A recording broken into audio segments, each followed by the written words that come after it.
Good evening बच्चों, मैं Zeeshan sir आप सभी का स्वागत करता हूं आपके प्यारे से ऐप के ऊपर PGMN ऐप।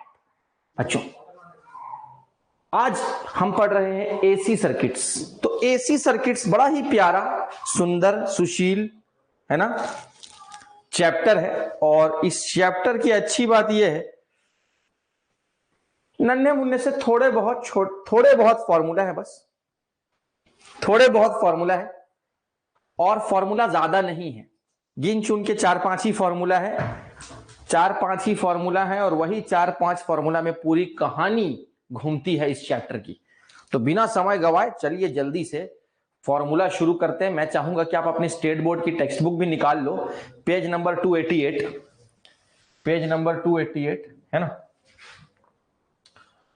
और क्रॉस चेक कर लो सारे फॉर्मूला जो इंपॉर्टेंट वाले हैं वो मैं भी लिखा के देने वाला हूं। ठीक है, तो बच्चों कहानी शुरू होती है सबसे पहले फ्लक्स से। ठीक है, तो भैया एसी जनरेटर के अंदर में, एसी जनरेटर के अंदर में कुछ फॉर्मूला है। एसी जनरेटर के फॉर्मूला, ये फॉर्मूला वैसे मैंने EMI में भी बताया था, तो ये फॉर्मूला मैं यहां पे भी बता देता हूं। तो एसी जनरेटर के कुछ फॉर्मूला है और यहां पर मैं आपको बताऊंगा फ्लक्स का फॉर्मूला। फ्लक्स है NBA cos theta, cos theta बोलो या cos ओमेगा टी बोलो, ये फ्लक्स है। और जो आपका EMF, ऑल्टरनेटिंग EMF जो क्रिएट होता है यहां पर, वो होता है NBA omega sine omega T. ये ऑल्टरनेटिंग EMF है।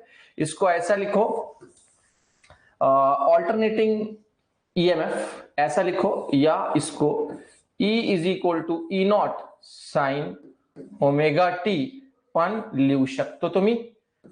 और यहां पर NBA ओमेगा यही पीक वैल्यू ऑफ EMF है जिसको हम E नॉट लिख रहे हैं।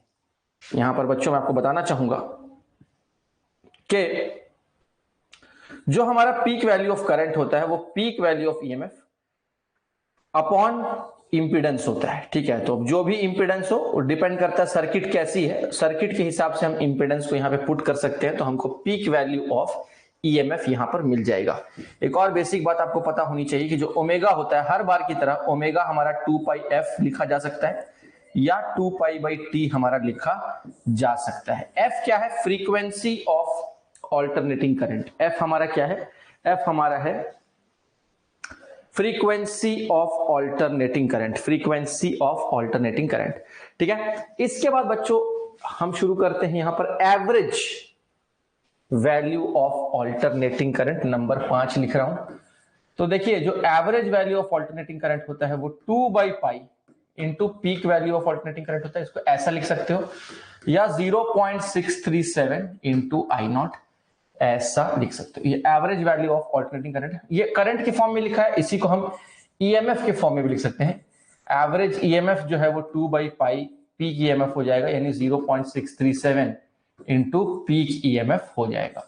तो एवरेज करंट, एवरेज EMF एक ही जैसे दिखते हैं, देखो कोई फर्क नहीं है। इसके बाद मैं आपको बताता हूं RMS value of alternating current, RMS value of alternating current. तो आइए देखते हैं नंबर 6, IRMS। IRMS हमारा क्या होता है बच्चों? I not by √2, I not by √2, जिसको हम 0.707 टाइम्स I नॉट भी बोल सकते हैं। ये हमारा IRMS है। इसी प्रकार से हम ERMS भी लिख सकते हैं। ERMS हमारा क्या होगा? ERMS होगा E नॉट बाई √2, और इसी को हम 0.707 टाइम्स E नॉट भी बोल सकते हैं। ये हमारा है ERMS। So IRMS, ERMS, I average, E average. ठीक है सर, फ्लक्स का पढ़ो, फ्लक्स का पढ़ो। Phi equal to NBA cos theta. ठीक है, NBA cos ओमेगा टी भी बोल सकते हैं। ठीक है, ये फ्लक्स का है। N number of turns, B magnetic field, A area of the coil, omega आपको पता है ओमेगा इंटू टी, ये हमारा थीटा है बेसिकली, ये फ्लक्स का है। EMF current, yes. तो ये कुछ फॉर्मूला हो गया, इसको और कंटिन्यू करते हैं, आगे चलते हैं बच्चों। हीट का फॉर्मूला भी यही लिख देता हूं, थोड़ी सी जगह बची हुई है यहां नीचे में। तो भाई साहब ऑल्टरनेटिंग करंट जो हीट प्रोड्यूस करता है ऑल्टरनेटिंग करंट जो हीट जनरेट करता है H, अब हमको पता है बचपन में पढ़ा है H is equal to I square R T, तो यहां पर I का स्क्वायर मतलब आई आर एम एस का square into R into T, ये है heat produced by alternating current, heat produced by alternating current. एक साइकिल में ये कैपिटल टी हो जाएगा और कैपिटल टी के जगह पर हम 2 पाई बाई ओमेगा भी लिख सकते हैं, है ना। I R M S square R into T, T हमारा टाइम पीरियड है जिसको हम 2 पाई बाई ओमेगा भी लिख सकते हैं। उसके बाद आपको क्या याद रखना है, ये 7 फॉर्मूला हो गए। इसके बाद आगे बढ़ते हैं और आपको फॉर्मूला नंबर 8 बता रहा हूं, 8 नंबर वाला फॉर्मूला। अब यहां पर मैं सारे फेजर डायग्राम्स को समराइज कर देता हूं, सारे फेजर डायग्राम्स को समराइज कर देता हूं। तो फेजर डायग्राम्स को अगर समराइज किया जाए तो यहां पर देखिए बच्चों, जो हमारा भाई करंट होता है वो कुछ इस तरह से होता है, ये हमारा करंट है और ये हमारा ईएमएफ अक्रॉस द रेजिस्टर, ये ईएमएफ अक्रॉस द इंडक्टर और ये है ईएमएफ अक्रॉस द कैपेसिटर, ठीक है। यहां पर आपको याद रखना है कि इंडक्टर के केस में ईएमएफ लीड करता है पाई बाई 2 से और कैपेसिटर के केस में ईएमएफ लैग करता है पाई बाई 2 से, और रेजिस्टर के केस में भाई ईएमएफ और करंट दोनों सेम फेज में होते हैं, दोनों सेम फेज में होते हैं, ये आपको याद रखना है, ठीक है। उसके बाद आपको इंपेडेंस ट्रायंगल बना के दिखाता हूं। एलसीआर सर्किट की हम बात करेंगे, किसकी बात करेंगे, एलसीआर सर्किट। एलसीआर सर्किट में बच्चों जो हमारा इंपेडेंस होता है उसका फॉर्मूला क्या होता है, root under R square plus XL minus XC का होल स्क्वायर, ये हमारे इंपेडेंस का फॉर्मूला होता है। तो Z is called as impedance, मतलब टोटल रेजिस्टेंस, इंपेडेंस मतलब टोटल रेजिस्टेंस, ठीक है। तो ये Z का फॉर्मूला हो गया। अब यही फॉर्मूला हम ईएमएफ के लिए भी लिख सकते हैं, नेट ईएमएफ। नेट ईएमएफ हमारा क्या हो जाएगा बच्चों, नेट ईएमएफ जो है वो रूट अंडर ई आर का स्क्वायर, जैसे कि देखिए ईएमएफ अक्रॉस द रेजिस्टर का square plus EL minus EC का whole square, EL minus EC का होल स्क्वायर। तो ये नेट ईएमएफ है एलसीआर सर्किट के लिए। किसके लिए बच्चों, एलसीआर सर्किट के लिए नेट ईएमएफ का इस तरह से फॉर्मूला लिखा है। सर्किट वापस से रीड्रॉ करता हूं, सर्किट वापस से रीड्रॉ करता हूं और आपको याद दिलाता हूं यहां पर ये क्या हुआ करता था। तो देखिए ये हमारा था नीचे ईएल और नीचे था ईसी और ऊपर था ईएल, और ये वाला हमारा क्या था, ये था ईएल माइनस ईसी, ये था ईएल माइनस ईसी। और बच्चों यहां पर हमारा ईआर था, ये हमारा ईआर था। तो जो रिजल्टेंट ईएमएफ तैयार हुआ था, नेट ईएमएफ, वो कुछ इस प्रकार से तैयार हुआ था। ये हमारा नेट ईएमएफ ई था जो कि मान लीजिए फाई से लीड कर रहा है, ठीक है। तो यहां पर हमने tan फाई निकाला था, tan फाई हमारा क्या था, tan फाई था परपेंडिकुलर अपॉन बेस, है ना। तो ये क्या है, EL minus EC, EL minus EC upon base जो है वो ER है। इसको ऐसा लिख सकते हैं या इसको लिख सकते हैं XL minus XC upon R। तो ये हो गया tan फाई का फॉर्मूला। यहीं से हम पावर फैक्टर cos फाई भी निकाल सकते हैं, यहीं से हम पावर फैक्टर, इसको मैं 11 नंबर बोल देता हूं, यहीं से हम पावर फैक्टर cos फाई भी निकाल सकते हैं। पावर फैक्टर cos फाई क्या हो जाएगा ये आपको दिखाता हूं। तो पावर फैक्टर जो है 12 नंबर cos फाई क्या होगा, cos फाई होगा R बाई Z। तो ये पावर फैक्टर का फॉर्मूला है, इसको आप याद रख सकते हो, है ना। तो यहां पे फाई क्या है, cos फाई क्या है, cos फाई जो है वो हमारा है बच्चों पावर फैक्टर। तो पावर फैक्टर यहां से आप निकाल सकते हो, या आपका एक और फॉर्मूला है एवरेज पावर का।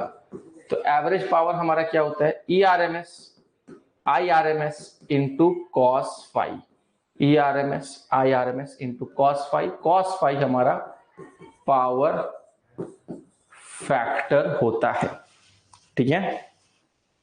पावर E क्या है सर एक बार फेजर डायग्राम बताऊं, ठीक है। थ्योरी और न्यूमेरिकल्स उतना करेंगे तो चलेगा क्या एग्जाम के लिए, बिल्कुल चलेगा, बिल्कुल चलेगा अथर्व। E क्या है, E है नेट ईएमएफ, ठीक है। 10th वाला फॉर्मूला में E क्या है, E है नेट ईएमएफ। ये देखिए जो नेट ईएमएफ आपको दिख रहा है, नेट ईएमएफ, तो पहले क्या होता है, पहले ईएल और ईसी की जंग होती है। किसकी जंग होती है भाई? ईएल और ईसी की जंग होती है। इसमें कोई एक बड़ा होता है, वो जीत जाता है। तो जैसे मान लो हमने ईएल को बड़ा माना है, तो अगर ईएल बड़ा है ईसी से, तो नेट ईएमएफ किधर होगा? नेट ईएमएफ ऊपर की तरफ हो जाएगा, जिसकी वैल्यू है ईएल माइनस ईसी। ऊपर ईएल है, नीचे ईसी है। मान लो ईएल बड़ा है ईसी से, तो नेट ईएमएफ ऊपर की तरफ हो जाएगा, जो कि हो जाएगा ईएल माइनस ईसी। अब जंग होगी ईएल माइनस ईसी की ईआर के साथ। अब इसकी जंग हो रही है इसके साथ, तो इन दोनों का जो रिजल्टेंट है वो डायगोनल हमको मिल जाएगा ई। अब हमको पता है कि ई हमारा क्या होता है, हमने पढ़ा हुआ है। यहां पे पाइथागोरस थ्योरम लगाया राइट एंगल ट्राइंगल में, तो ये ई आर है और ये ई एल माइनस ईसी है, तो ये भी क्या होगा? ये भी ई एल माइनस ईसी होगा, ये वाला, ये वाला। तो पाइथागोरस थ्योरम लगा दो। पाइथागोरस थ्योरम के हिसाब से ये वाला हमारा ई है, ये ई आर है और ये ई एल माइनस ईसी है। तो पाइथागोरस थ्योरम लगा दिया, तो इसका स्क्वायर इज इक्वल टू इसका स्क्वायर प्लस इसका स्क्वायर। समझे? समझा क्या? नेट ईएमएफ वहां से हमको मिल जाता है, नेट ईएमएफ हमको वहां से मिल जाता है। ठीक है, तो याद रखना, इंडक्टर के केस में ईएमएफ लीड करता है पाई बाई 2 से, कैपेसिटर के केस में ईएमएफ लैग करता है। यहां पे ये लैग कर रहा है पाई बाई 2 से, और यहां पर ये लीड कर रहा है pi by, lead lag, lead lag. Capacitor के केस में वो लैग करता है पाई बाई 2 से, है ना? यहां तक कोई परेशानी? देख लो एक बार। ठीक है, एवरेज पावर बता दिया मैंने, और क्या बच गया वो देख लेते हैं एक बार। हाँ जी, कैपेसिटिव रिएक्टेंस, इंडक्टिव रिएक्टेंस का फॉर्मूला। तो 13 नंबर हो गया। अब आ जाते हैं 14 नंबर में। 14 कैपेसिटिव रिएक्टेंस XC जो है वो 1 अपॉन ओमेगा सी होता है। इसको ऐसा भी लिख सकते हो, और 1 अपॉन 2 पाई FC ऐसा भी लिख सकते हो। दूसरा जो हमारा इंडक्टिव रिएक्टेंस होता है XL, वो होता है ओमेगा इंटू एल। इसको ऐसा भी लिख सकते हैं, और 2 पाई F इंटू एल भी लिख सकते हैं, है ना? और कौन है भाई? उसके बाद सीरीज रेजोनेंस का फॉर्मूला आ जाएगा। रेजोनेंस कंडीशन क्या है? रेजोनेंस कंडीशन, रेजोनेंस कंडीशन, तो रेजोनेंस कंडीशन जो है वो बता देता हूं। रेजोनेंस कंडीशन में XL इक्वल टू XC हो जाता है। XL और XC क्या हो जाते हैं? इक्वल हो जाते हैं। अगर XL XC इक्वल हो गए, तो इस केस में omega L equal to 1 by omega C हो जाता है। और यहां पर बच्चों ओमेगा जो है ना वो 1 अपॉन रूट अंडर LC हो जाता है। ये रेजोनेंट एंगुलर फ्रीक्वेंसी है, रेजोनेंट एंगुलर फ्रीक्वेंसी है। इसी को अगर मैं रेजोनेंट फ्रीक्वेंसी के टर्म्स में लिखूं, तो 1 upon 2 pi root under L into C, ये रेजोनेंट फ्रीक्वेंसी, ये एंगुलर फ्रीक्वेंसी और ये सिर्फ फ्रीक्वेंसी है। इस तरह से ये रेजोनेंट फ्रीक्वेंसी कहते हैं। क्या कहते हैं भाई? रेजोनेंट फ्रीक्वेंसी, इसको कहते हैं रेजोनेंट फ्रीक्वेंसी। ठीक है, L इंडक्टेंस है और C जो है वो कैपेसिटेंस है। L इंडक्टेंस है, C जो है वो कैपेसिटेंस है। ठीक है, ऑलराइट, समझा क्या? लैग आ रहा है? बाकी बच्चों को भी लैग आ रहा है क्या? एक बार चेक कर लो, एक बार चेक कर लेंगे। लैग आ रहा है क्या सबको? सबको लैग आ रहा है क्या? इसी के साथ साथ हाँ, सारे फॉर्मूला हमारे हो गए। एक आखिरी बचा होगा मेरे ख्याल से, अपना क्वालिटी फैक्टर का फॉर्मूला। ठीक है, लास्ट फॉर्मूला क्वालिटी फैक्टर, उतना इंपॉर्टेंट नहीं है, इसके ऊपर न्यूमेरिकल तो नहीं दिखे मुझे। क्वालिटी फैक्टर, तो क्वालिटी फैक्टर क्या होता है? Omega R upon omega 1 minus omega 2। इसको ऐसा लिखो, या omega R upon 2 times delta omega, ऐसा भी लिख सकते हो। तो यहाँ Q हमारा क्या है? Q हमारा है क्वालिटी फैक्टर, जो हमें शार्पनेस ऑफ रेजोनेंस के बारे में बताता है। ठीक है, तो उतना इंपॉर्टेंट नहीं है, क्योंकि इसके ऊपर न्यूमेरिकल्स तो नहीं दिखे मुझे एक बार भी। ठीक है, तो बस बच्चों इतने ही फॉर्मूला है, इतने ही हमारे फॉर्मूला है। ठीक है, मुकेश सर को बोलो 14 चैप्टर लेने। 14 चैप्टर मतलब 14 मतलब क्या बोल रहे भाई? चैप्टर नंबर 14 बोल रहे, चैप्टर नंबर 14। इंडेक्स तो बताओ। डुअल नेचर ऑफ रेडिएशन बोल रहे क्या? आ रहा था, अब नहीं आ रहा। ओके ठीक है, माजिदा शेख, देख लो एक बार। ठीक है, चलिए बच्चों बिना समय गवाए जल्दी से अब आपको मैं दिखाता हूं। तो क्विकली एक बार दिखा दूं आपको कौन कौन से फॉर्मूला में। देखें, फ्लक्स ये इंड्यूस्ड ईएमएफ है, यानी ऑल्टरनेटिंग ईएमएफ भी बोल सकते हैं। और ये हमारा हो गया peak value of alternating current. ये ओमेगा का फॉर्मूला लिख दिया, I average, E average, I R M S, E R M S, heat generated. और उसके बाद हमने देखा कौन लीड करता है कौन लैग करता है, इंपीडेंस का फॉर्मूला, नेट ईएमएफ का फॉर्मूला, और ये इंपीडेंस ट्रायंगल बना के दिखाया, tan फाई की वैल्यू लिख के दिखाई, cos फाई पावर फैक्टर की वैल्यू लिख के दिखाई, average power ERMS RMS cos phi, XC XL resonance condition, resonant frequency, quality factor. That's it बच्चों, इतनी ही चीजें यहां पर हैं। चैप्टर 14 के न्यूमेरिकल लेने। ओके बिल्कुल बिल्कुल, डोंट वरी, सर लेंगे न्यूमेरिकल्स, है ना, don't worry about that. Okay चलेगा, ठीक है। ओके तो चलिए, सवाल आपके सामने है बच्चों, सवाल आप अपने सामने देख सकते हैं। ये देखिए 2021 का गर्मा गर्म ताजा ताजा क्वेश्चन है, 3 नंबर के लिए पूछा गया सवाल है। सवाल कितने मार्क्स के लिए पूछा है? 3 मार्क्स के लिए पूछा है। तो चलिए इसको देखते हैं क्या बोले। तो ऑल्टरनेटिंग ईएमएफ हमको दिया हुआ, देखिए इस तरह से ऑल्टरनेटिंग ईएमएफ का इक्वेशन हमको दिया हुआ है, वोल्ट में दिया हुआ है। Is applied between the terminals of an electric bulb whose filament has a resistance of 100 ohm. Calculate the following.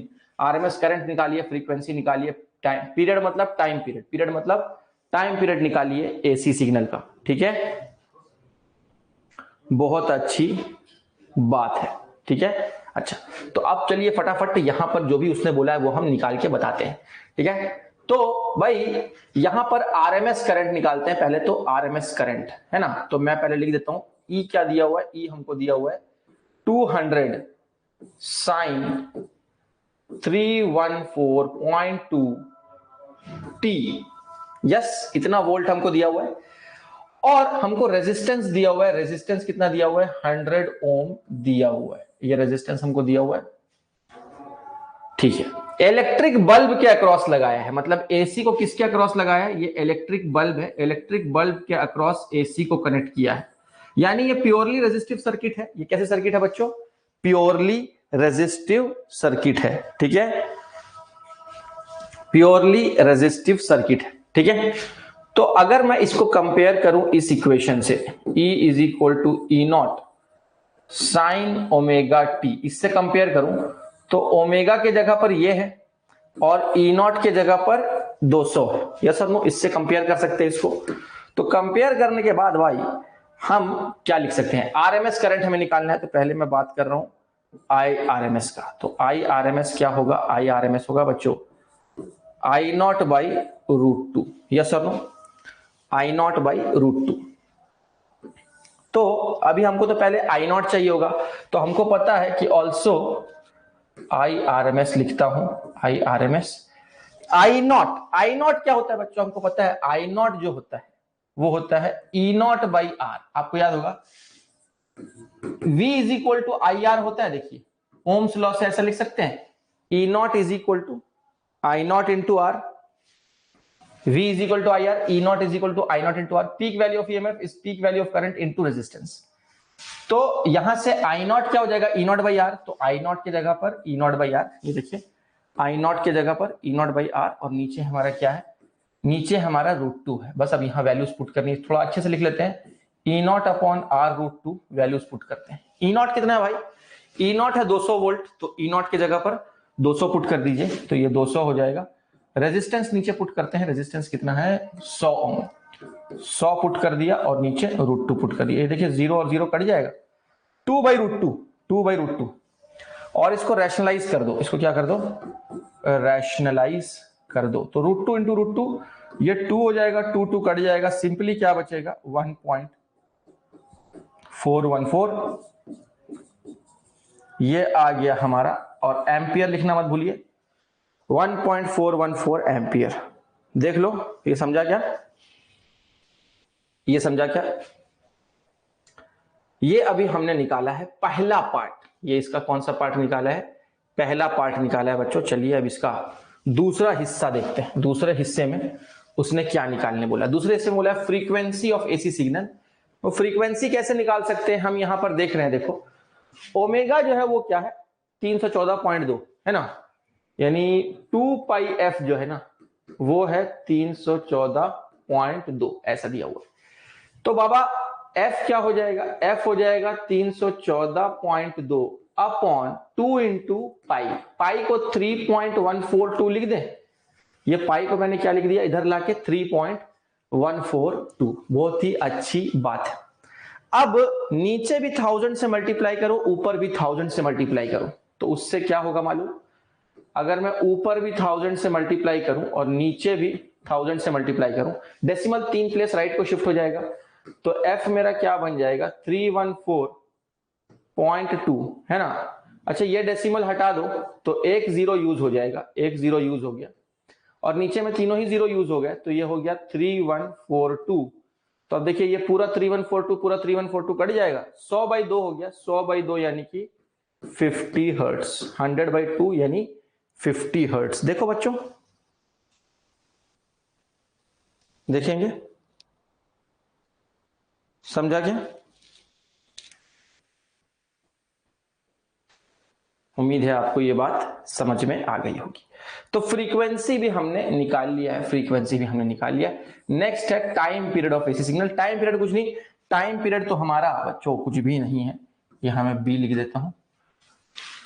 अच्छा टाइम पीरियड कैसे निकलेगा, टाइम पीरियड तो 1 अपॉन फ्रीक्वेंसी होता है। टाइम पीरियड क्या होता है 1 upon frequency. Time period is, हाँ जी सी हम निकाल रहे हैं, सी में टाइम पीरियड 1 अपॉन फ्रीक्वेंसी होता है, यानी 1 अपॉन 50 हो जाएगा बच्चों। ये क्या हो जाएगा 1 अपॉन 50। 1 अपॉन 50 को आप सॉल्व कर लो डेसिमल में, ये क्या आ जाएगा, ठीक है। तो मैं क्या कर सकता हूं, इसको 100 से मल्टीप्लाई और डिवाइड कर दो, आपका बड़ा आसानी हो जाएगी। तो क्या होगा 52 जा और ये 0.02 सेकंड, 0.02 सेकंड, ये हमारा आंसर आ जाएगा। सेकंड नीचे लिख देता हूं 0.02, यस 0.02 सेकंड। 3 नंबर के लिए पूछा था भाई, 3 नंबर के लिए सवाल पूछा था। तो देखिए 3 पार्ट है इसमें, 3 पार्ट है 3 नंबर के लिए। उम्मीद है ये आपको बात समझ में आ गई होगी। तो चलिए आगे बढ़ते हैं, देख लो सारे स्टेप्स, उम्मीद है आपको समझ में आएंगे सारे स्टेप्स। तो चलिए आगे बढ़ते हैं अपने अगले सवाल पे। अगला सवाल देखो, ये मार्च 2022 में, ये भी 3 नंबर का सवाल है, ये भी हमको, हाँ जी 3 नंबर का सवाल है। Yes yes, maximum questions easy ही होते हैं, है ना। सर आप रैशनलाइज क्यों करे हो, इजी करने के लिए, वो इजी हो जाता है, मत भी रैशनलाइज करो कोई बात नहीं, फिर लॉग लगाना पड़ेगा, ठीक है। तो अगर लॉग से बचना चाहते हो तो रैशनलाइज कर लो। रैशनलाइज करने का फायदा क्या होता है कि नीचे में आपको प्यारा सा एक नंबर मिल जाता है, 2 मिल जाता है ना, और जो रूट वाली वैल्यू है वो ऊपर चली जाती है, तो ऊपर तो फिर आप मल्टीप्लाई कर सकते हो, है ना, चलेगा। एग्जाम में आप रैशनलाइज कर सकते हो, कोई हरकत नहीं है, ठीक है। एग्जाम में आप आराम से रैशनलाइज कर सकते हो, रैशनलाइज करने में कोई दिक्कत नहीं है, ठीक है, रैशनलाइज करने में कोई दिक्कत नहीं है, ठीक है। चलिए अगला सवाल देखते हैं। 0.1 हेनरी इंडक्टर है ना, तो भाई इंडक्टेंस हमको दिया हुआ है 0.1 हेनरी, 25 इतना कैपेसिटर, यानी कि फराड में दिया है, मतलब ये हमारा कैपेसिटेंस दिया हुआ है 25 इंटू 10⁻⁻6 फराड, ये हमारा कैपेसिटेंस दिया हुआ है। एंड 15 रेजिस्टर, ये 15 ओम होगा मेरे ख्याल से, 15 ohm resistor are connected in series, है ना। तो रेजिस्टर जो है वो 15 ओम का रेजिस्टर है, ये तीनों भी सीरीज में कनेक्टेड है, मतलब एलसीआर सर्किट है। टू 120 वोल्ट 50 एम्पियर सोर्स, है ना। तो हमारा ईआरएमएस जो है वो दिया हुआ है 120 वोल्ट, और जो हमारा आईआरएमएस है वो हमको क्या दिया हुआ है, आईआरएमएस हमको दिया है 50 ampere, 50 ampere. Calculate the resonant frequency, तो बताइए रेजोनेंट फ्रीक्वेंसी जो है वो हमारी क्या हो जाएगी, ठीक है। कुछ भी नहीं बच्चों, आंख बंद करके, आंख बंद करके रेजोनेंट फ्रीक्वेंसी का फॉर्मूला क्या होता है, फॉर्मूला लिखना मत भूलना, पहले फॉर्मूला लिख देना उसके बाद वैल्यू पुट करना। तो 1/2 pi into root under L into C, तो एल क्या है भाई 0.1 है, तो इसको 1 इंटू 10⁻⁻1 भी तो लिख सकते हैं, ये देखिए 0.1 को, है ना। अच्छा जी, इंटू 25 इंटू 10⁻⁻6, यस और नो, देखिए ऐसा लिख सकते हैं। और यहां से बड़े प्यार से ये क्या हो जाएगा, ये बड़े प्यार से कुछ ऐसा हो जाएगा, 25 है ना, 5 बन के बाहर आ जाएगा, 1/2 पाई, ये √25 5 बन के बाहर आ जाएगा। 10⁻⁻6 का पावर 1/2, तो ये 10⁻³ बन के बाहर आ जाएगा। अंदर अटक जाएगा बस 0.1, ये अटक जाएगा अंदर, मतलब ये 0.1 है बेसिकली, ये 0.1 है, ये अंदर अटक जाएगा, 0.1 अंदर अटक जाएगा, ठीक है, यानी 1/10। बहुत अच्छी बात है। अब कुछ भी नहीं बच्चों, 5 2 जा 10, 5 2 जा 10, तो ये 10⁻⁻2 बन जाएगा, ठीक है। तो भाई 10⁻⁻2, और यहां पर नीचे में पाई है, मैं बस वैल्यूज लिख देता हूं यहां पर।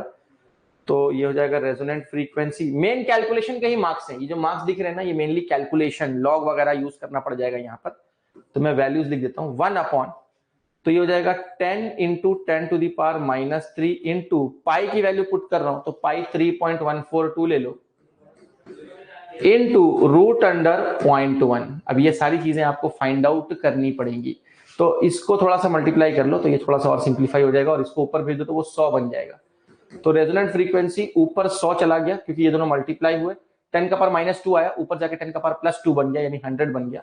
और नीचे में कौन कौन है भाई, नीचे में 3.142 है ना, इंटू 0.1 का पावर 1/2, ऐसा भी चाहो तो इसको लिख सकते हो, इसको ऐसा भी बच्चों हम लिख सकते हैं, ठीक है। हाँ जी, इसको आप ऐसा लिख सकते हो, और इसको लिखने का एक मेथड और बताऊं आपको, ये 0.1 जो है ना, ये 1/10 लिख सकते हो। 0.1 को ना, इसको 1/10 लिख दो, 1/10 का पावर 1/2, ये पलटी खा के ऊपर जाएगा ना। हाँ जी, तो इसको आप ऐसा भी, चलो कोई नहीं, वैसा लिखो या ऐसा लिखो। अब यहां लॉग लगा दो, यहां क्या लगा दो बच्चों, लॉग लगा दो। 0.1 भी लिख सकते हो, कोई ऐसी बात नहीं है, चलो मैं 0.1 ही रहने देता हूं उसको, 0.1 ही लिख दो, का पावर 1/2। अब बस लॉग लगा दो बच्चों, लॉग लगा के इसको सॉल्व कर दो, ये आप डिवाइड कर लो, डिवाइड करते ही आपका आंसर आ जाएगा, ठीक है। इसको डिवाइड कर लो, आपका आंसर आ जाएगा, ठीक है। तो मार्च 2022 3 नंबर के लिए ये सवाल पूछा गया है, ठीक है। तो चलिए आगे बढ़ते हैं अपने अगले सवाल पे। तो ये अब एक्सरसाइज के प्रॉब्लम्स आ गए हैं, लेकिन इसके पहले कुछ और PYQs हैं मेरे पास कहीं पर, मैं आपको बताता हूं।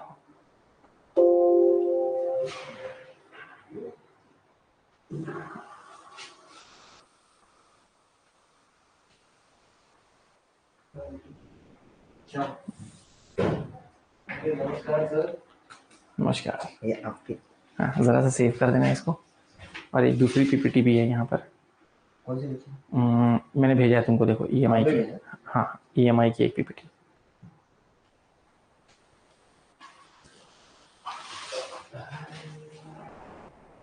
ये वाला, ये वाला, ये ओपन कर दो ना। हाँ कुछ सवाल इसमें भी हैं, दोनों ओपन कर दोनों ओपन कर सकते हैं ना साइमल्टेनियसली। दो। हाँ ठीक है। कौन सी दो? अभी की 8-10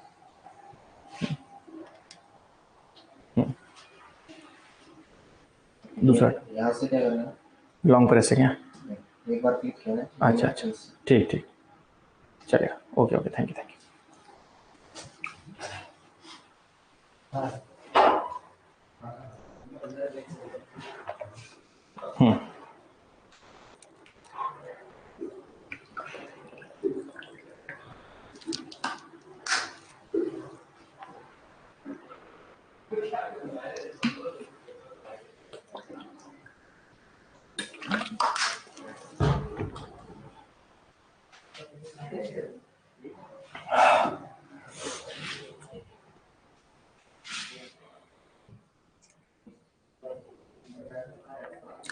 देखो लॉग की एक प्रॉपर्टी होती है, लॉग की प्रॉपर्टी होती है log m to the power n is equal to n log m, n into log m, power नीचे आ जाता है।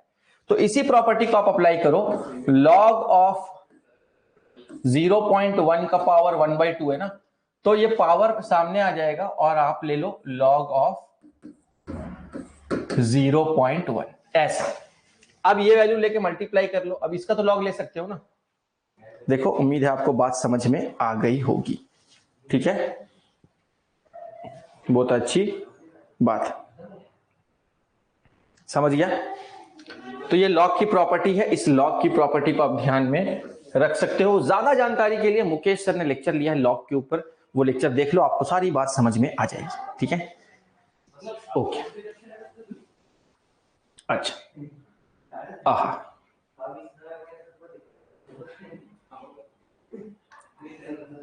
ठीक, बहुत सारे सवाल हैं यहाँ पर, पुराने कुछ सवाल हैं, कुछ नए भी हैं,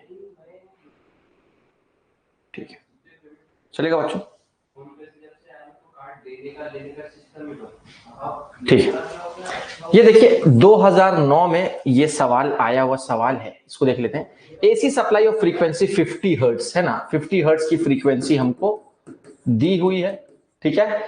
इस supply to series combination of, series combination है 25 माइक्रोफराड कंडेंसर, कंडेंसर मतलब कैपेसिटर है 25 माइक्रोफराड कैपेसिटी, और हमको पता है कि माइक्रो का मतलब होता है 10 का पावर -6 फराड।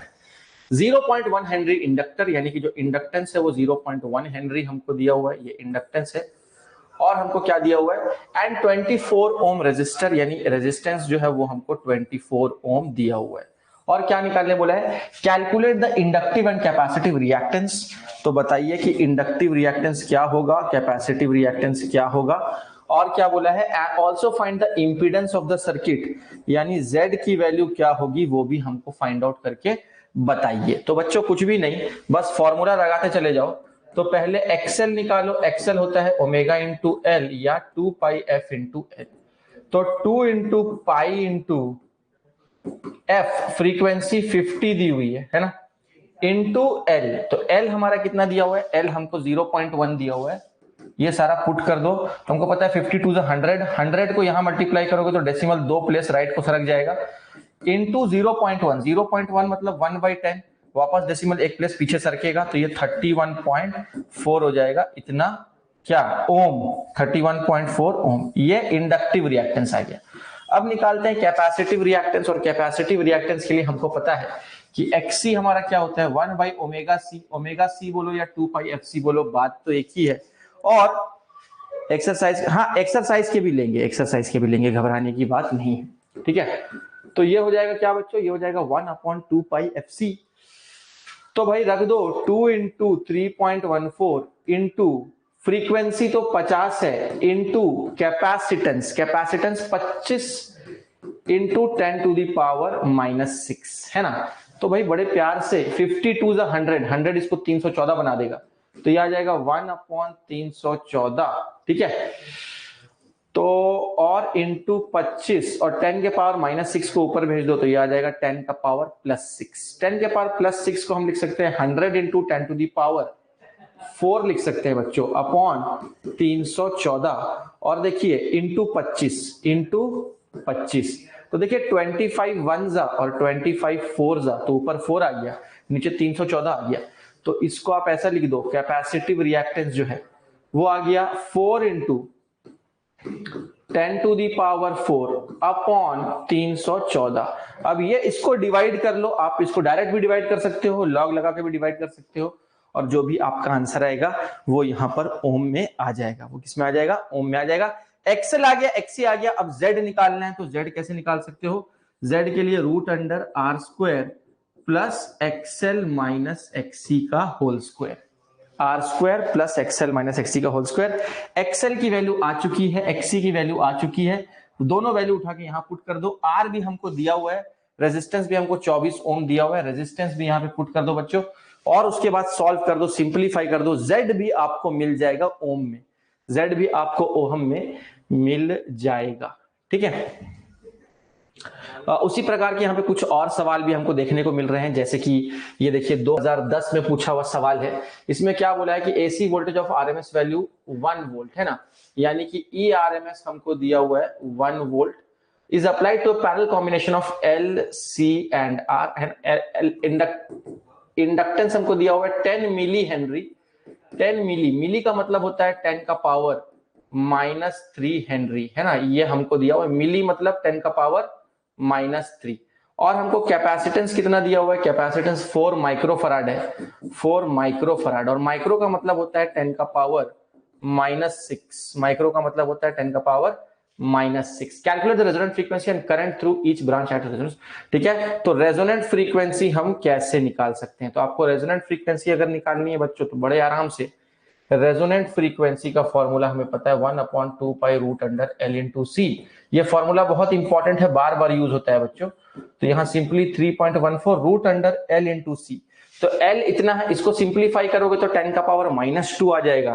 तो ये 10 का पावर -2 इंटू कैपेसिटेंस कितना है, तो 4 इंटू 10 टू द पावर -6। तो यहाँ रख दो 4 इंटू 10 टू द पावर -6।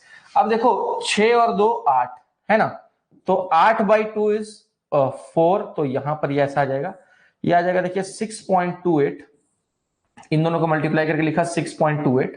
और ये 10 का पावर -8 का 2, ये 10 का पावर -4 बाहर आ जाएगा। और ये 4 जो है वो 2 बन के बाहर आ जाएगा बच्चों। ये देखो बात समझ में आई है, 8/2।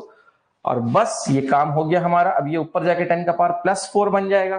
ठीक है, ये ऊपर जाके 10 का पावर +4 बन जाएगा। तो रेजोनेंट फ्रीक्वेंसी हमारी क्या आ जाएगी, ये सिंपली 100 इंटू 100 हो जाएगा। ठीक है, अपॉन बच्चों क्या हो जाएगा 6.28, या चाहो तो आप इसको ऐसा लिख लो 2 इंटू 3.14। वापस मैंने 2 को बाहर निकाल दिया है और ये 2 नीचे, ये वाला 2 यहाँ है देखिए, और वो 2 मैंने स्प्लिट करके बाहर निकाल दिया। 2 2 4 और 4 25 100। तो ये देखिए 2500 है ना, 25 इंटू 100 अपॉन 3.14। बस बच्चों लॉग निकाल दीजिए, लॉग के थ्रू आप इसको कैलकुलेट कर लो। ये आंसर आपका किस में आ जाएगा, हर्ट्स में आ जाएगा। ये किस में आ जाएगा भाई साहब, हर्ट्स में आपकी फ्रीक्वेंसी आ जाएगी। ठीक है, हर्ट्स में आपकी फ्रीक्वेंसी आ जाएगी। ठीक है, बहुत ही अच्छी बात है।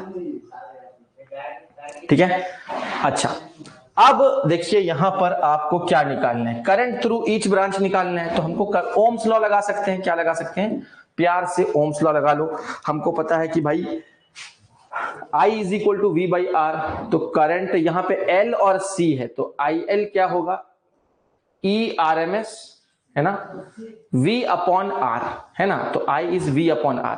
और यहां पर हमें चाहिए होगा क्या, अगर इंडक्टर का करंट है तो इंडक्टिव रिएक्टेंस लेना पड़ेगा, और अगर कैपेसिटर का करंट है तो देखो EMF तो वही होगा, बस यहां पर क्या लेना होगा, XC लेना पड़ेगा।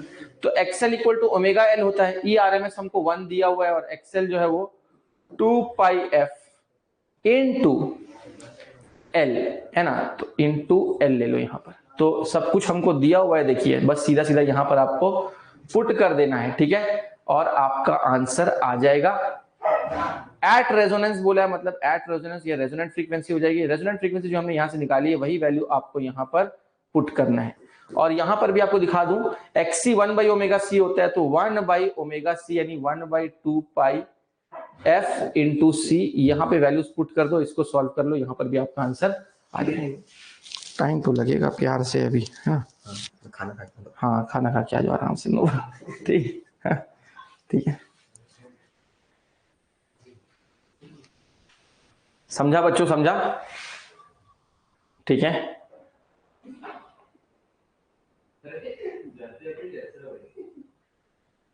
यहां पे भी रेजोनेंट फ्रीक्वेंसी निकालने के लिए ये 2011 का 2 नंबर का सवाल है, ये भी देख लो। LCR सर्किट है, ये भी वैसी रेजोनेंट। कैपेसिटेंस हमको दिया हुआ है, कैपेसिटेंस कितना दिया हुआ है, 0.2 माइक्रोफराड कैपेसिटेंस दिया हुआ है। इसको भी कन्वर्ट कर लो, माइक्रो का मतलब 10 का पावर -6 फराड, ये कैपेसिटेंस हो गया। और हमको इंडक्टर का इंडक्टेंस दिया हुआ है, और वो हमको दिया हुआ है 8 मिली हेनरी। यहाँ पे भी मिली का मतलब होता है 10 का पावर -3 हेनरी।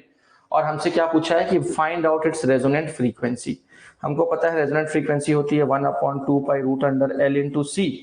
बस वैल्यूज पुट कर दो तो रेजोनेंट फ्रीक्वेंसी हो जाएगा 1/2 pi 2 into 3.14 into L into root under L into C. तो एल कितना है, एल हमारा है 8 इंटू 10 टू द पावर -3 और कैपेसिटेंस हमारा कितना है वो भी यहाँ पुट कर दो। तो कैपेसिटेंस हमारा 0.2 इंटू -6 है, तो 0.2 इंटू 10 टू द पावर -6 ये हमारा कैपेसिटेंस हो गया। ठीक है, अब बड़े प्यार से यहां पर क्या कर सकते हैं भाई, तो ये 10 से मैं मल्टीप्लाई और डिवाइड कर देता हूं, है ना।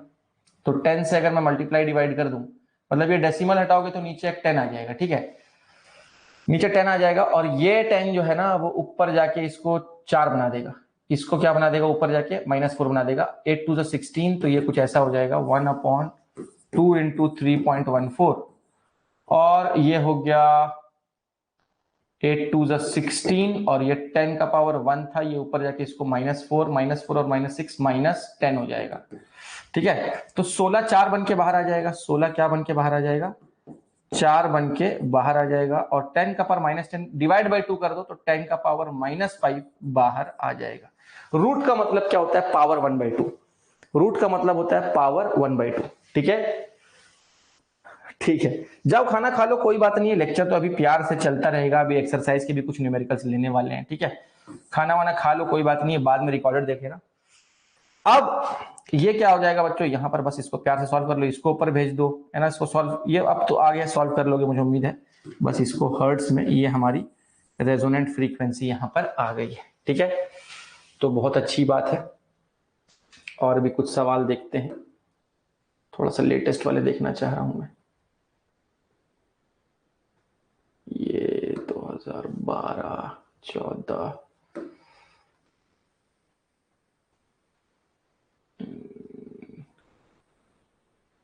रेजोनेंट फ्रीक्वेंसी का ही सवाल है। 15 16 17 18। ठीक है, यहां पे भी क्या बोला भाई, what is the capacitive reactance. ठीक है, ये भी कुछ नहीं बच्चों, ये आपको दिखाता हूं, देखिए 2018 थोड़ा सा लेटेस्ट सवाल है, 2018 2 नंबर का सवाल है। यहां पर क्या बोला है, कैपेसिटर ऑफ कैपेसिटेंस 0.5 माइक्रोफैराड, मतलब कैपेसिटेंस दिया हुआ है 0.5 माइक्रोफैराड। तो फिर से मैं इसको लिख दूं 0.5 into 10 to the power -6 farad connected to a source of alternating EMF of frequency हमको दी हुई है 100 हर्ट्ज। और क्या है, what is the capacitive reactance, बताइए कैपेसिटिव रिएक्टेंस यानी एक्सी हमारा क्या होगा। कुछ नहीं, एक्सी जो होता है वो 1/2πf इंटू सी होता है और यहां पर वैल्यूज पुट कर दो तो एक्सी हमारा हो जाएगा 1/2 इंटू, उसने बोला पाई 3.142 ले लो, तो पाई को 3.142 ले लो, 2πf फ्रीक्वेंसी कितनी है, फ्रीक्वेंसी 100 हर्ट्ज है तो फ्रीक्वेंसी 100 रख दो, है ना, इनटू कैपेसिटेंस। तो कैपेसिटेंस हमारा कितना दिया हुआ 0.5 × -6, तो 0.5 इंटू 10 टू दी पावर -6। बस इसको सॉल्व कर लेना है। तो ये देखिए 1/2 कट गया और ये 3.142 है, ये 100 और ये 10 का पावर -6, ये क्या हो जाएगा 10 का पावर -4 हो जाएगा, वो ऊपर जाके 10 का पावर +4 हो जाएगा, नीचे 3.142 हो जाएगा। बस इसको लॉग से सॉल्व कर दो, ये तो पावर तो लेने की जरूरत नहीं है लॉग में तो यहाँ पर 1 लिख दो, 1 इतना, बस इसको कर लो लॉग से सॉल्व, ये आपका जो है ओम में आपका कैपेसिटिव रिएक्टेंस आ जाएगा। कुछ भी नहीं है बच्चों, बस में थोड़ा सा कैलकुलेशन का खेल है, अगर थोड़ा बहुत भी आपको लॉग आता है तो आप आराम से इसको डिवाइड कर सकते हो। ठीक है, कुछ और हम लेटेस्ट सवाल लेने की कोशिश करते हैं। फिर से देखिए बार बार 2020 में भी 2 नंबर के लिए फिर से रेजोनेंट फ्रीक्वेंसी, ये रेजोनेंट फ्रीक्वेंसी उनका इतना फेवरेट है बच्चों, रेजोनेंट फ्रीक्वेंसी बहुत ही पसंदीदा सवाल है उनका।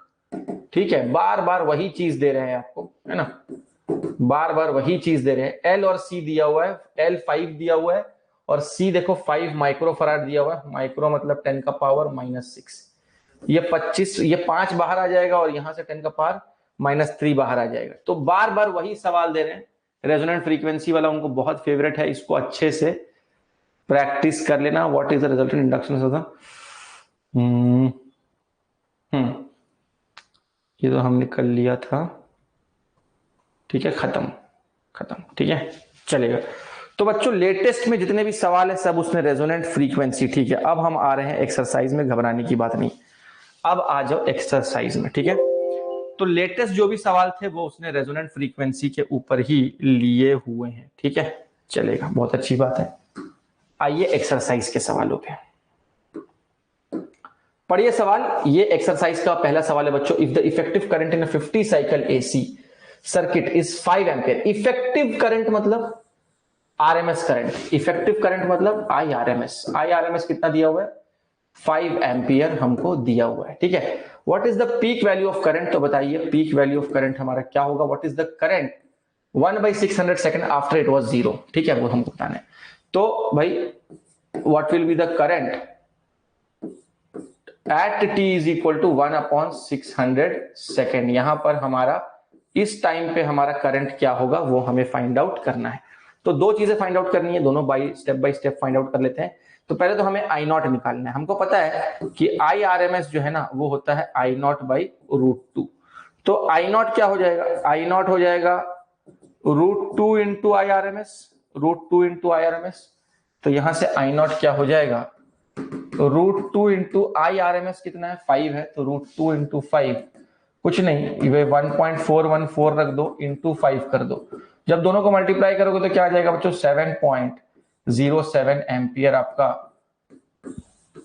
पीक वैल्यू ऑफ करंट आ जाएगा। तो ये हमारा क्या है, पीक वैल्यू ऑफ करंट है। और क्या निकालने बोला है, हाँ जी, करंट क्या होगा इतने समय पे करंट क्या होगा। तो पहले तो करंट का इक्वेशन यहां पर लिख लो। करंट का इक्वेशन हम क्या लिख सकते हैं, I is equal to I naught sine omega T, है ना। इस प्रकार से हम करंट का इक्वेशन लिख सकते हैं, ठीक है। तो बच्चों यहां पर देखिए I equal to I naught sine omega T, और ओमेगा हमारा क्या हो जाएगा, ठीक है। तो ओमेगा तो हमारा, इसको आई नॉट साइन ओमेगा को मैं लिख रहा हूं 2πf इंटू टी। ओमेगा की जगह पर क्या लिख दिया, 2πf इंटू टी, ठीक है। अब यहां पर आई लिखता हूं, आई हमारा आई नॉट, तो पीक वैल्यू ऑफ करंट हम यहां निकाल चुके हैं, वो है 7.07, ठीक है, बहुत अच्छी बात है। और साइन ऑफ 2πf, फ्रीक्वेंसी क्या, देखो 50 साइकिल एसी मतलब 50 साइकिल एसी मतलब फ्रीक्वेंसी हमारा 50 हर्ट्ज है। फ्रीक्वेंसी यहां पर क्या है, फ्रीक्वेंसी जो है वो हमारा 50 हर्ट्ज है। तो फ्रीक्वेंसी 50 रख दिया, इनटू टाइम, टाइम हमारा क्या है 1/600 है, तो टाइम की जगह पर रख दो 1/600। 52 100, वो 100 और ये 100 जाएगा तो π/6 बचेगा, तो ये हो जाएगा 7.07 इंटू साइन ऑफ π/6। साइन π/6 यानी साइन 30 डिग्री, पाई की जगह पर 180 रखो, तो ये क्या हो जाएगा बच्चों, साइन 30 1/2, और ये हो जाएगा 7.07 इंटू 1/2। इसका आधा कर दो तो ये आ जाएगा बच्चों 3.535 एम्पियर। इसको आप करके देख सकते हो, इसको देख सकते हो करके एक बार, ठीक है, बात समझी क्या। चलिए बढ़ते हैं अपने अगले सवाल की ओर। अगला सवाल आप देख सकते हो अपने स्क्रीन पे। अगला सवाल देखो अपने स्क्रीन पे, light bulb is rated 100 what, 100 what की पावर रेटिंग है उसकी, ठीक है, फॉर 220 वोल्ट एसी सप्लाई, यानी कि ERMS हमको दिया हुआ है 220 वोल्ट एसी सप्लाई, ठीक है। और हमारा जो पावर है हमको दिया हुआ है 100 वॉट, है ना, यानी कि जो हमारा पावर है, एवरेज पावर भी बोल सकते हैं, वो हमारा है 100 वाट, ठीक है। अच्छा जी, और हमको क्या दिया हुआ है ऑफ 50 हर्ट्स, यानी कि फ्रीक्वेंसी जो है वो हमको 50 हर्ट्स यहां पर दी हुई है। Calculate resistance of the bulb, तो बताइए बल्ब का रेजिस्टेंस क्या होगा। और क्या पूछा है, और हमसे पूछा है the RMS current through the bulb, यानी कि IRMS क्या होगा। ये दो चीजें हमसे पूछी गई हैं, ठीक है। तो बच्चों हमको तो पता है कि पावर जो होता है वो क्या होता है ERMS इंटू IRMS, ठीक है। बल्ब से जुड़ा हुआ है मतलब प्योरली रेजिस्टिव सर्किट है, प्योरली रेजिस्टिव सर्किट है, तो यहाँ पे cos 0 1 हो जाएगा, तो ये वैल्यू 1 हो गई। ERMS इंटू IRMS, सिर्फ बल्ब जुड़ा हुआ है, सिर्फ बल्ब जुड़ा हुआ है मतलब वो प्योरली रेजिस्टिव सर्किट है। cos यानी cos 0 1 हो जाएगा, P equal to ERMS into IRMS। और यहां पर हमको पावर पता है, पावर हमारा 100 है, और ERMS भी हमें पता है 220 है, तो यहां से IRMS मिल जाएगा। तो IRMS यानी सेकंड पार्ट हमारा यहां से मिल जाएगा। तो IRMS हमारा हो जाएगा 100/220। ठीक है, इसको सॉल्व कर लो, तो इसको सॉल्व करके आपका आ जाएगा 0.45 एम्पियर। ये हमारा क्या आ गया बच्चों, ये हमारा आ गया आरएमएस वैल्यू ऑफ करंट। ठीक है, तो ये मैंने सेकंड पार्ट पहले निकाला है। अब फर्स्ट पार्ट पे आते हैं। फर्स्ट पार्ट में हमें क्या निकालना है, रेजिस्टेंस निकालना है। तो रेजिस्टेंस हम किस प्रकार से निकाल सकते हैं, हमको ये भी पता है कि बाबा हमारा जो पावर होता है, पावर हमारा क्या होता है, E²/R होता है, ऐसा बोल सकते हैं V²/R, है ना। तो E²/R हम इसको बोल रहे हैं, और यहां से R क्या हो जाएगा, R हो जाएगा E²/पावर। तो E का स्क्वायर मतलब ERMS का स्क्वायर अपॉन पावर। तो ERMS का स्क्वायर यानी 220 इंटू 220 अपॉन जो हमारा पावर है। तो हमारा पावर कितना है बच्चों, पावर तो हमको 100 वाट दिया हुआ है। देखिए पावर 100 वाट दिया हुआ है, वो मैंने यहां पर पुट कर दिया। अब देखिए 1 2 गॉन 22 इंटू 22 क्या आ जाएगा, 484 ओम। ये हमारा क्या आ जाएगा बच्चों, रेजिस्टेंस आ जाएगा। तो ये दोनों चीजें हमने यहां पर निकाल दी है। cos 0 क्यों सर, cos 0 इसलिए क्योंकि ये प्योरली रेजिस्टिव सर्किट है। कैसी सर्किट है भाई, प्योरली रेजिस्टिव। यहाँ पे बल्ब लगाया हुआ है ना, क्या लगाया हुआ है, एसी के साथ बल्ब लगाया हुआ है। एसी के साथ बल्ब लगाया मतलब बल्ब हमारा प्योर रेजिस्टर है। तो AC with pure resistor, AC with pure resistor में क्या होता है कि हमारा करंट और ईएमएफ दोनों सेम दिशा में होते हैं। तो इनका जो फेज डिफरेंस होता है फाई जो है वो 0 होता है। फाई 0 होता है, तो इसीलिए यहाँ पे cos फाई, पावर का formula ERMS IRMS cos phi, phi के जगह पर 0 रख दो तो cos 0 1 हो जाएगा। पावर जो है ERMS इंटू IRMS हो जाएगा। प्योरली रेजिस्टिव सर्किट में पावर जो है वो मैक्सिमम कंज्यूम होता है, जिसकी वैल्यू होती है ERMS into IRMS। Purely resistive circuit में मैक्सिमम पावर कंजम्पशन होता है। उबैद को समझा क्या?